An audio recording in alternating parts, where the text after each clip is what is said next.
তুমি তাই কিন্তু বিয়ের পরে এই সুর পাল্টে যায়, তখন কারো কারো গাইতে ইচ্ছে হয় রবীন্দ্রনাথের সেই গানটি আমি জেনে শুনে বিষ করেছি। আমি বলে রাখছি, এখানে যারা নারী দর্শক রয়েছেন আপনারা মাইন্ড করবেন না প্লিজ, কারণ আমি সবাইকে বলছি না। মেয়েরা দুই ধরনের হয়, কেউ স্বামীর সংসারে গিয়ে ফুল ফুটায়, আবার কেউ স্বামীর সংসারে এসে ফুল ফুটায়। এই ফুল ফুটানো স্কুলে নিয়ে লিখেছি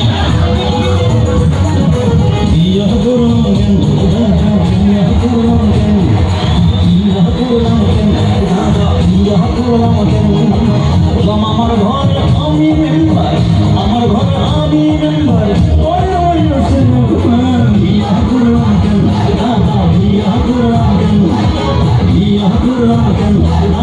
বিয়া